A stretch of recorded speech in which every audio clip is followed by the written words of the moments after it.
আরও একটি দুর্দান্ত ম্যাচ দেখতে পেল বিশ্বের ফুটবল প্রেমীরা।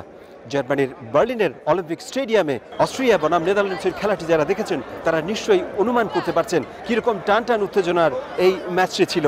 5 গোলের এই খেলাটিতে শুরুর দিকে অস্ট্রিয়া আত্মঘাতী গোলে এগিয়ে যায়, তারপরে গোল শোধ করে গাকপো এবং এর পরপরই আবারও খেলায় ফিরে আসে অস্ট্রেলিয়া। 59 মিনিটের মাথায় স্মিথ গোল করে এগিয়ে যান। 80 মিনিটের মাথায় অস্ট্রিয়া এগিয়ে গিয়ে খেলা শেষ করে এবং একই সাথে অস্ট্রিয়ার ফ্যান যারা রয়েছে তারা তাদের আজকের খেলা নিয়ে খুবই খুশি।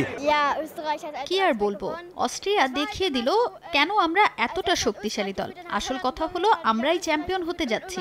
আপাতত আমরা গ্রুপ চ্যাম্পিয়ন। আজকের ম্যাচটি ছিল অভাবনীয়। আমরা কল্পনায় আনিনি আমাদের অস্ট্রিয়ান দলটি হল্যান্ডকে পরাজিত করবে, তাও 3 গোলে। এই জয়টা সম্ভব হয়েছে অস্ট্রিয়ান খেলোয়াড়দের মনোবলের কারণে।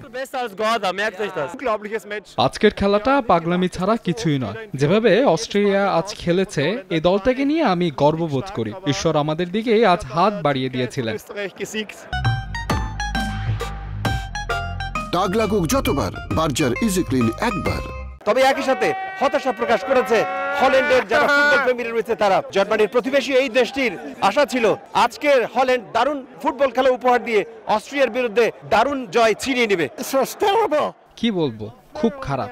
নেদারল্যান্ডস আমাদের মন ভেঙেছে, কিন্তু এতটুকু বলি, টুর্নামেন্টে চ্যাম্পিয়ন হবে নেদারল্যান্ডসই। ভয়ঙ্কর খারাপ খেলেছে নেদারল্যান্ডস। হেলে দুলে ফুটবল খেলে আর যাই হোক, অস্ট্রিয়াকে হারানো অসম্ভব। তবুও দলটা নিয়ে আমরা আশাবাদী।